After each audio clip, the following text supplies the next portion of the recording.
In the previous video, we gave a mathematical definition of the cost function. In this video, let's look at some examples to get better intuition about what the cost function is doing and why we want to use it. To recap, here's what we had last time.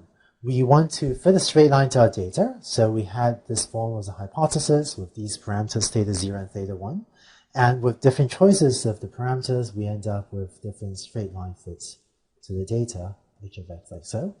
And there's a cost function, and that was our optimization objective. For this video, in order to better visualize the cost function j, I'm going to work with a simplified hypothesis function, like that shown on the right. So I'm going to use a simplified hypothesis, which is just theta 1 times x. You can, if you want, think of this as setting the parameter theta 0 equal to 0. So I have only one parameter, theta 1, and my cost function is similar to before, except that now h of x, that is now equal to just theta 1 times x. And I have only one parameter, theta 1, and so my optimization objective is to minimize j of theta 1. In pictures, what this means is that if theta 0 equals 0, that corresponds to choosing only hypothesis functions that pass through the origin, that pass through the point 0, 0 over there.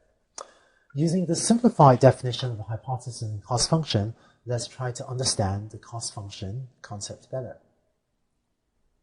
It turns out there are two key functions we want to understand. The first is the hypothesis function, and the second is the cost function. So notice that the hypothesis, right, h of x, for a fixed value of theta 1, this is a function of x. So the hypothesis is a function of what is the size of the house x. In contrast, the cost function, j, that's a function of the parameter theta 1, which controls the slope of your straight line. Let's plot these functions and try to understand them both better. Let's start with the hypothesis. On the left, let's say here's my training set with 3 points at 1, 1, 2, 2, and 3, 3. Let's pick a value of theta 1. So I'm going to set theta 1 equals 1, and if that's my choice for theta 1, then my hypothesis is going to look like this straight line over here. Okay? And I want to point out, when I'm plotting my hypothesis function, my x-axis, my horizontal axis is labeled x, is labeled, size of the house over here.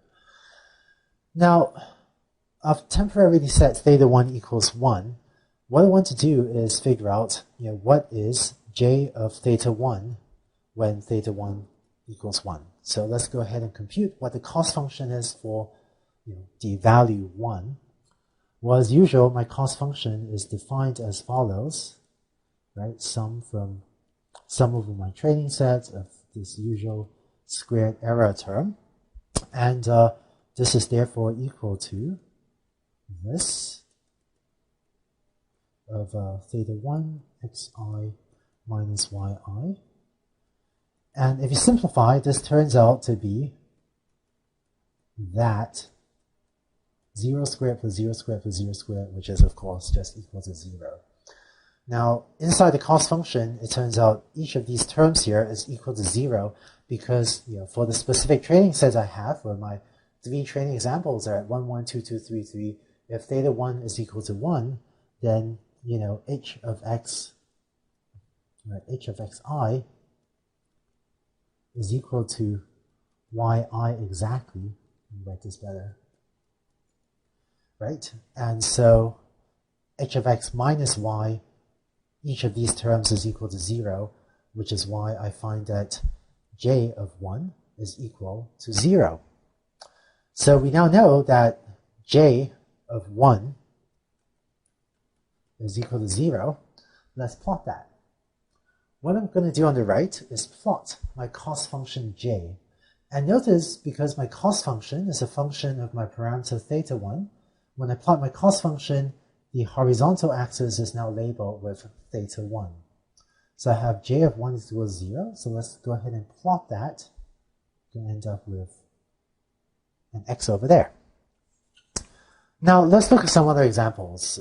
Theta 1 can take on a range of different values, right? So theta 1 can take on negative values, 0, or positive values. So what if theta 1 is equal to 0.5? What happens then? Let's go ahead and plot that. I'm now going to set theta 1 equals 0.5, and in that case, my hypothesis now looks like this. There's a line with slope equals to 0.5, and let's compute j of 0.5. So that is going to be 1 over 2m of my usual cost function. It turns out that the cost function is going to be the sum of squared values of the height of this line plus the sum of squared of the height of that line plus the sum of squared of the height of that line, right? Because this vertical distance, that's the difference between, y, I, and the predicted value h of xi, right? So the first example, this is going to be 0.5 minus 1 squared, because my hypothesis predicted 0.5, whereas the actual value was 1. For my second example, I get 1 minus 2 squared, because my hypothesis predicted 1, but the actual housing price was 2. And then finally, plus 1.5 minus 3 squared. And so that's equal to 1 over 2 times 3, because m, my training set size, right, I have 3 training examples. And then that's times, simplifying the thing in parentheses, is 3.5. So that's 3.5 over 6, which is about 0.68. So now we know that j of 0.5 is about 0.68. Let's go and plot that. Oh, excuse me, math error. This is actually 0.58. So I'm going to plot that, which is maybe about over there. Okay. Now, let's do one more. How about if theta 1 is equal to 0? What is j of 0 equal to? It turns out that if theta 1 is equal to 0, then h of x is just equal to, this flat line, right? It just goes horizontally like this. And so measuring the errors, we have that j of 0 is equal to 1 over 2m times 1 squared plus 2 squared plus 3 squared, which is 1/6 times 14, which is about 2.3. So let's go ahead and plot that as well. We end up with a value around 2.3. And of course, we can keep on doing this for other values of theta 1. It turns out that you can have negative values of theta 1 as well. So if theta 1 is negative, then h of x would be equal to, say, minus 0.5 times x, right? If theta 1 is minus 0.5. And so that corresponds to a hypothesis, with a slope of negative 0.5. And you can actually keep on computing these errors. This turns out to be, for 0.5, it turns out to be a really high error.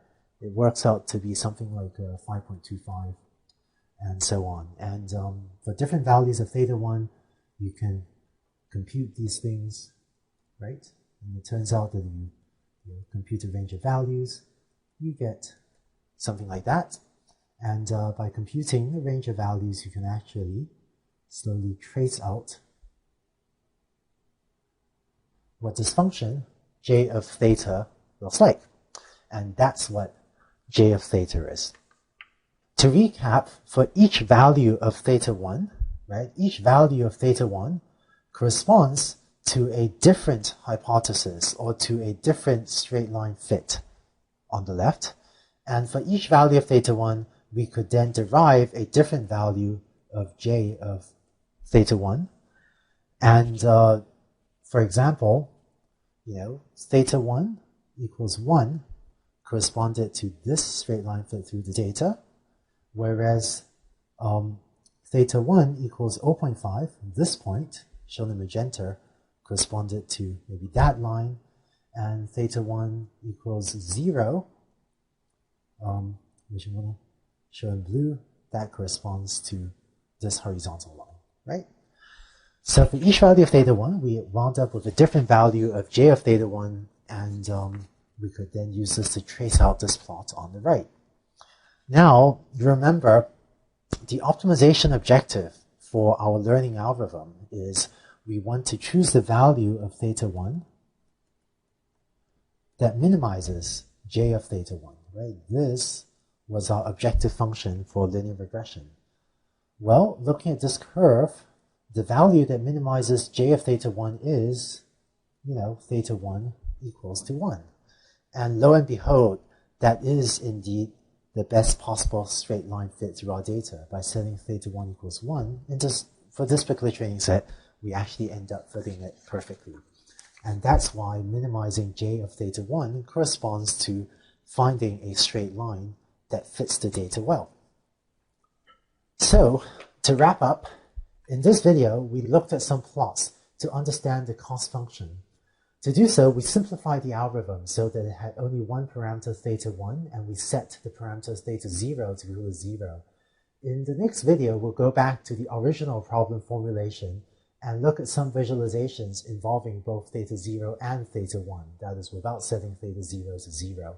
And hopefully that will give you an even better sense of what the cost function j is doing in the original linear regression formulation.